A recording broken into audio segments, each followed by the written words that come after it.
Do you work for the Catholic Church? Would your parish or nonprofit organization be more effective if they improved their communication and marketing strategies? Are staff efforts often compromised due to a lack of effective marketing? Well, I've been there, done that. This is the podcast for you.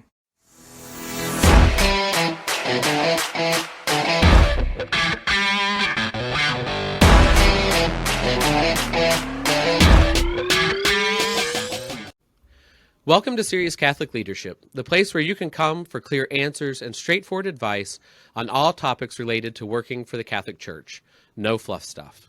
We are your hosts, Zach Morgan and Tom Timmons, and joining me in studio today is Michael O'Sullivan from Motivation Media Incorporated. And today we're going to discuss the topic of marketing, social media, and the importance of storytelling. So thanks for joining us, Michael. A common frustration many parishes and nonprofit employees face is the conflict that comes when great content and programming is created, but then no one shows up or participates in the offering because the offering wasn't communicated well to the parishioners or to the public. So we have this great opportunity that staff has spent valuable time working on, and the result is demoralizing when no one shows up for it. But it seems that instead of actually taking the time to tackle the issues at hand, which is poor communication and marketing, the problem is dismissed or put on the back burner. I've even witnessed managers and department heads who justify poor communication and marketing practices by saying, well, the people who were at the event are the exact people God wanted and planned to be there. But no, because if you have a great program or you've developed an awesome opportunity that you're making available to others, reaching the most number of people possible is always the goal. So understanding this is key, but it is going to kind of spur a very difficult conversation at your next staff meeting. And that conversation is going to include assessing your staff's current competencies when it comes to marketing and communicating effectively. And you don't have to be a marketing professional or have a marketing professional on staff necessarily. And if you don't have one of them, you'll likely find that your need for outside help is going to be great. And that's where people like Michael and groups like Motivation Media Incorporated come into play. So Michael, to start our conversation today, can you address what you find as common issues parishes struggle with that results in this kind of lack of, poor communication and lack of marketing knowledge? Absolutely. And thank you guys for having me. I really appreciate being here with y'all. So some of the biggest things that we often hear with our clients, whether it's a nonprofit organization or a church or even for-profits, are a lack of budget and resources, especially in the nonprofit and church space. That is probably number one. I guess we'll get into some of how to fix that later. But another issue that we often hear is that there's a lack of talent or skills in the community or in the office. And then also what we notice, especially as a third party, is that oftentimes in these organizations, staff members who are in these positions to handle these different means of communication or marketing, etc., they have way too much on their plates. So they're receiving too many projects at the same time, and there's not necessarily a priority because everything is the priority. Okay. That's absolutely true, Michael, and welcome to the program. We're so glad you could be here and join us. And really impressed by the work that Motivation Media Incorporated puts out, and encourage our listeners to check that out. Now, I think, once you identify these issues, as Michael had mentioned, there's probably some really practical steps that a parish organization can take to overcome these obstacles. And I think, obviously, one of the biggest obstacles for any parish, any organization, and Father's going to be the first to tell you, well, we don't have the money, right? So we would love to put out great video. We'd love to hire a social media guru, but we don't have the money for that. We can barely pay the staff as it is. However, one thing, and speaking from a development background and a fundraiser, one thing is people love giving to exciting projects. So if Father's going to get up there and say, hey, we have this need, and what this will accomplish is XYZ. It's going to convey our parish to others in a deeper, more meaningful way. And we need to hire the right people to do that. We need to hire the right contractors. Here's some samples of their work. People are going to get excited about that. They're going to give to a project like that. And I know for myself, I mean, I've given to media, video projects, even GoFundMe, things like that, because you feel like you're making a real impact and change. Another key need, is often the person or the tools. Thankfully, in 2022 here, we can usually find a lot of free tools to use online that can get the job done. They're not going to be at the caliber as some of the tools that the professionals are using, but the tools, if you search around, you can often get software for free, and the right person for the job is really key. And again, here, thankfully, in our day and age, a lot of times there's a lot of young people that are really good in media, really good in social media, probably too good in social media, and we can look at them. We can ask for volunteers. We can try to look think creatively, think outside the box, and try to generate some excitement. And maybe you make it if you're in a parish, you make it a youth group project. Hey, how can we advertise our weekly adoration hour? Go to the youth and say, if you could all make a 2-minute video on this using these tools, if it's good enough, we'll put it up on our website. And they'll get fired So up again, about that. yeah, exactly, exactly. And then obviously, hiring somebody is good. Somebody like Michael, a contractor, is a great option because, I think a lot of times for an organization, they'll say, hey, I can't pay this salary year round. That's not in the budget. But contracted work is great because, it's usually for a project or a few projects.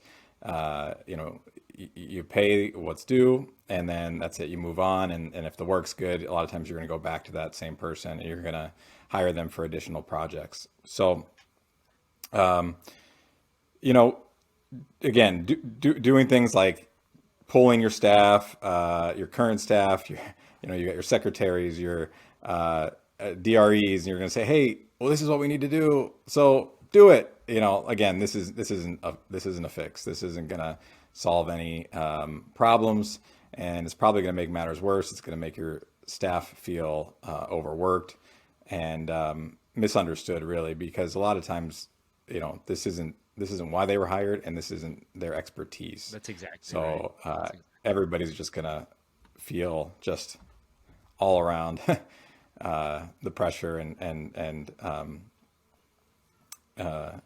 difficulties with that. Yeah.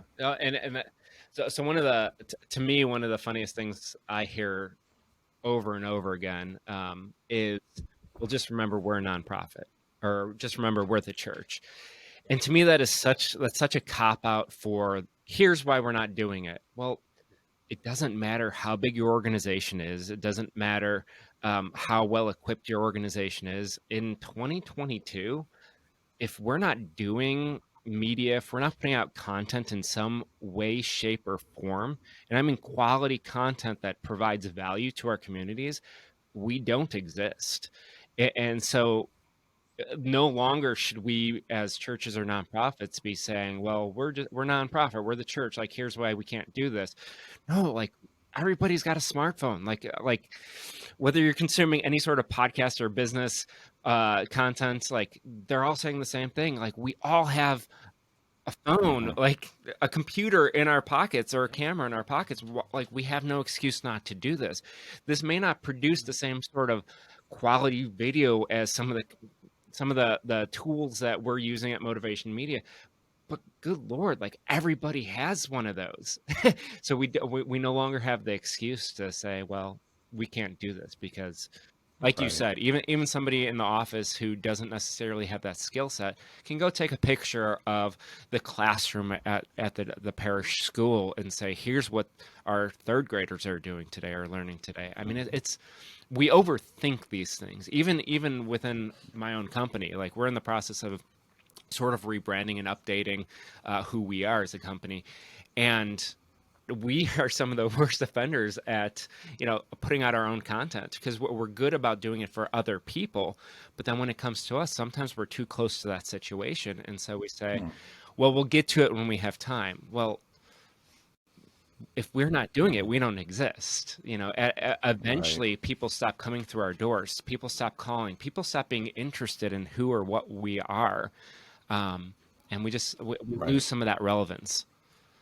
Yeah, and it makes me think of actually Steve Jobs in an odd way, because he put out the iPhone. It was the first to the market with that type of technology. And look, iPhone. What was it just called? The iPhone. It was iPhone one. In today's standards, it's pathetic. It's clunky. It hardly holds any Yeah, data. But right, he wasn't concerned with putting out the product that we have today from Apple. He just needed to get it to the market. And I think a lot of times in the church, and I've seen this firsthand, where there's so much focus on it has to be the perfect product that we are, giving to our people. It has to be done exactly right. Now, there's some good in that, absolutely. but at the same time, if you don't get anything out because you're hung up on putting out the perfect item, like, what are we gonna accomplish? And I think it's, ultimately, again, and we've said this, Zach, is, it's the salvation of souls is our primary goal. So we shouldn't get hung up, like you said, Michael, on making sure that it's, everything and all the right tools, just getting something out there. Like you said, everyone's got an iPhone, and if or a smartphone, and if COVID showed us anything, I mean, almost every parish out there was streaming mass when we couldn't go to mass. Right. So it's been done, and now there's absolutely no excuse. Absolutely. Well, and honestly, I think this podcast is probably a really good example of it. I mean, we're flawed individuals. We're sitting here. Our mics didn't work properly this morning, so Michael and I are sitting in front of the one, pushing it back and forward. Like, I know as an individual who does public speaking a lot, I have weird facial tics that I can't control. And we even early on, I talked with Tom a lot. I was like, "Hey, is there a way that maybe you're the only one people see, because you're all put together and maybe I'm in the background, but the reality is we have something we want to share. We know that it has value, and we realize that we are broken individuals. Every one of us is broken, but we can still be that piece of the puzzle that helps create that opportunity for others to become closer to the Lord. And even in an administrative duties and HR stuff, and talking about what some people would consider kind of the boring minutia of office work, when we do it with great integrity and we do it to the best of our ability, embracing our limitations rather than and making them into and liberating us by not allowing them to keep us in the background when we should be in the foreground, overcoming our limitations and making and being liberated from this stigma or this idea that everything must be polished. And before we were talking before we started the podcast with what genuineness looks like. And I think that having that, what being genuine or what being authentic looks like when we start talking about marketing and social media. And I think that's a really good segue into this next question that I have for Michael. And that's, once a parish takes those steps and works on increasing their efficacy in their communication and marketing, can you speak to the need to have a concerted conversation with members of staff on the specific topic of adopting certain verbiage that we're going to use, and the power of communicating through storytelling? Because when we talk about communicating effectively in a way that's compelling, it has to be authentic. And I think those are the ways that we are able, those devices give us the ability to authentically communicate our mission. But could you speak to those and the importance of being authentic through that process? Absolutely. And if I go off topic here, because that was a lot. Yeah, sorry. If I go off topic, please rein me back in. But as far as story and storytelling has become such a buzzword, and fortunately, we're sort of past the peak of that. But for the last 5 years, I mean, tell your stories everywhere, everywhere. And to me, as a storyteller, the problem with that is not everything is a story. Not every piece of content is a story, but every piece of content contributes to this greater story. So when you're thinking of content, when you're thinking about telling your story, well, you don't have to give away everything with this one thing. But going back to that example of posting a picture of your third grade classroom, like that's a piece of the puzzle. That's not the whole thing. That doesn't tell everything that your school is doing.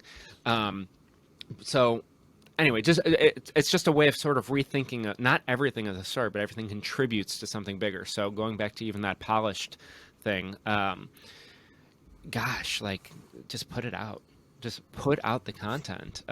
One of my favorite social media influencers is a guy named Gary Vaynerchuk. Gary V. Gary V. Exactly. I had the privilege. Like I geeked out. I got to film with him a couple years ago when he was in town, and it was hard to focus because such an influential guy. But his big thing is document, don't create. So stop overthinking this and just do it, because once you do it, you're starting to think about getting your message out there on a regular basis. Like the topics, and I've practiced this myself, like you start thinking in terms of, okay, what more can I do? What else can I talk about? But you have to practice. It's like working out. You have to you have to start doing it before you start seeing those results. But one of the big issues that organizations have, especially when they're struggling to get themselves to create content and market themselves, is they're not all on the same team generally. So what I mean by that is, well, we could break it down to the minutia of like the colors and the fonts and whatever, and that stuff is important. But usually it's the words we're using. If we're not all speaking the same language and using the same messaging, another influencer I'm a big fan of is Donald Miller, the founder of the Story Brand framework. If you're not familiar with that, definitely look him up. But his big thing is our messaging needs to be on point. And that isn't just for the people who are the face of this organization. It's the people who are working in your organization and who are going to be the face of that organization for the parents of the school or whatever. And if we're not all using that same language, there becomes this disconnect that just throws off our message. It throws off the impact of the work that we are doing, and it just becomes this convoluted thing over time. I've sort of gone in a rabbit hole. That's awesome. And one of the items that you were talking about was overthinking it, right? So, and while you were saying that, I was recounting in my mind, with an organization I've worked for where we were putting out this fundraising video. I was working on just establishing the framework. We got all these volunteers to send in all these little video clips. It was going to be super exciting, and it was like overthought and it was over planned. And the day comes to film Father's piece. He's the last piece of the puzzle. And I just felt like it was too scripted. It was too overdone. It wasn't that genuine story that we're talking about here. And I quickly sat down and I wrote a couple bullet points. And I said, Father, we've been working on this for 3-4 weeks, getting all these volunteers to send in video clips, and it was a whole process. And I said, we're gonna film that version, and then when we're done with that, I want you to read these bullet points and just speak from your heart. Absolutely. And the story and the video that was spoken from the heart was so much more powerful. I felt awful because we had all these wonderful volunteers contributing, but it didn't tell the story and it was overthought. And I think if you look at a lot of organizations, I think that's done way too often where it's, and you see it even in TV commercials. You're like, how many TV commercials do you see that are like super compelling? Most of them are you're just like, okay, some marketing team went crazy and, Well, they thought had the that this, budget to do that. yeah, right.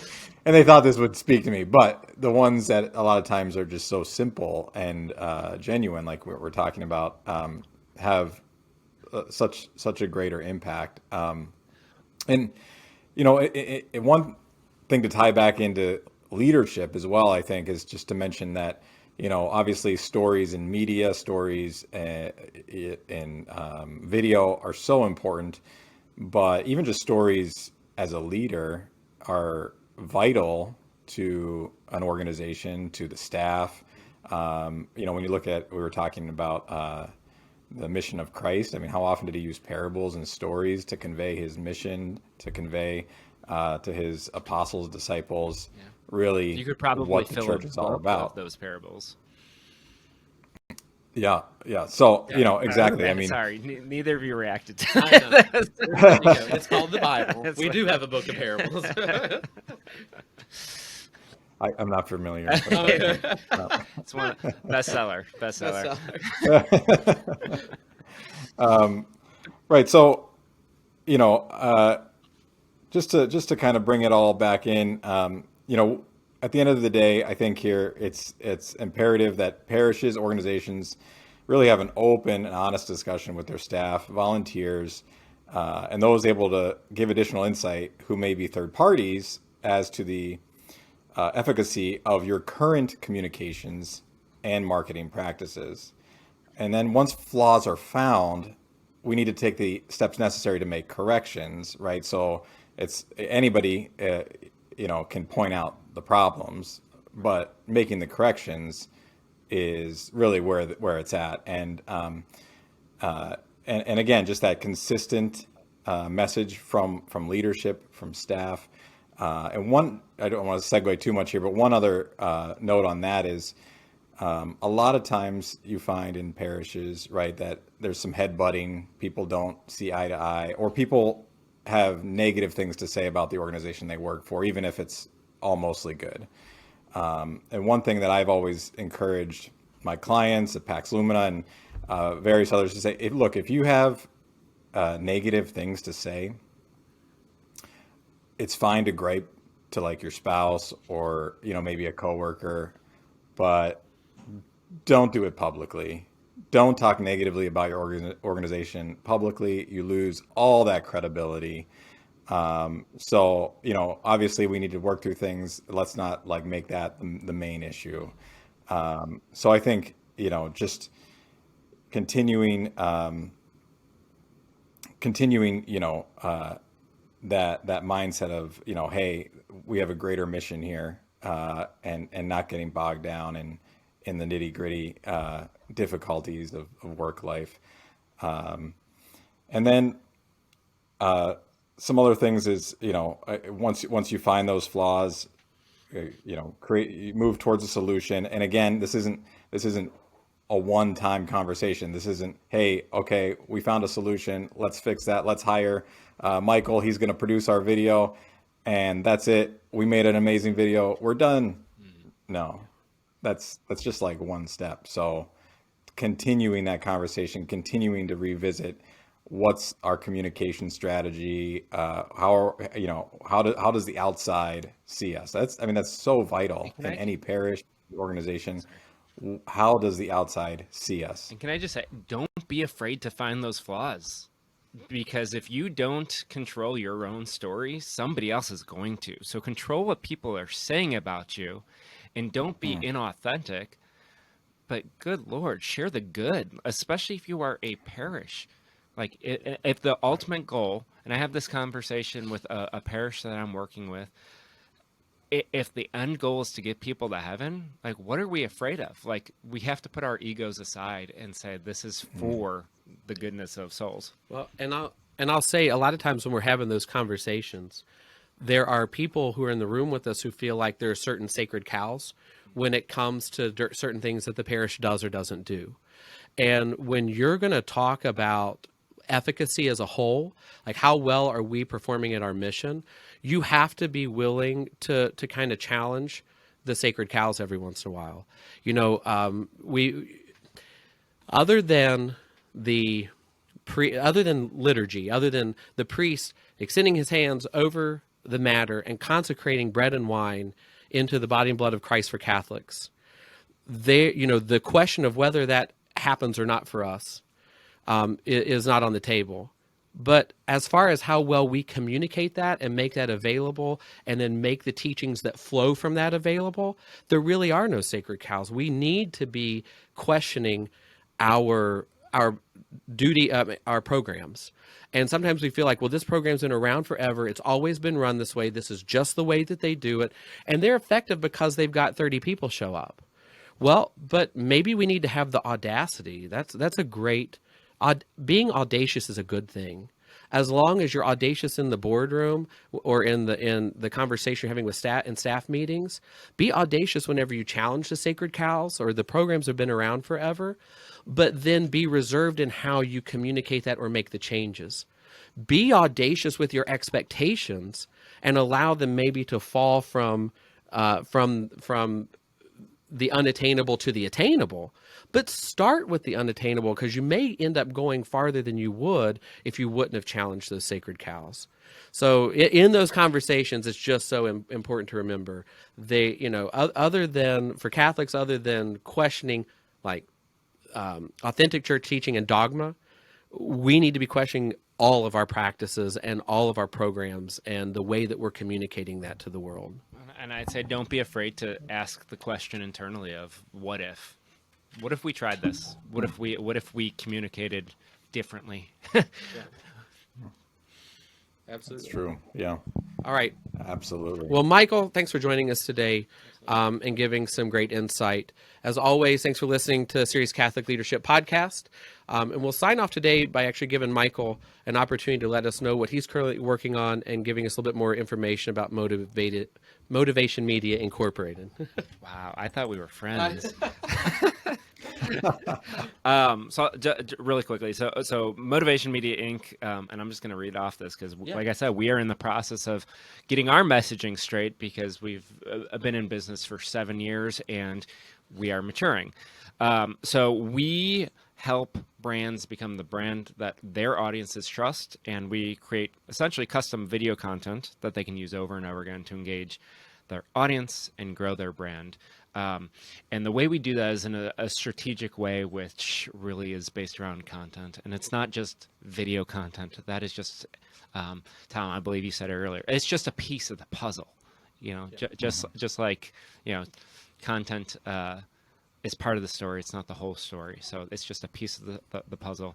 But we work with organizations of all different sizes and really so many different industries, from churches and parishes to universities to medical institutions. I mean, it's because content, because strategy, because media in general, it works, but there has to be thought and strategy behind it versus just throwing it against the wall and saying, let's see if that sticks. So. Right.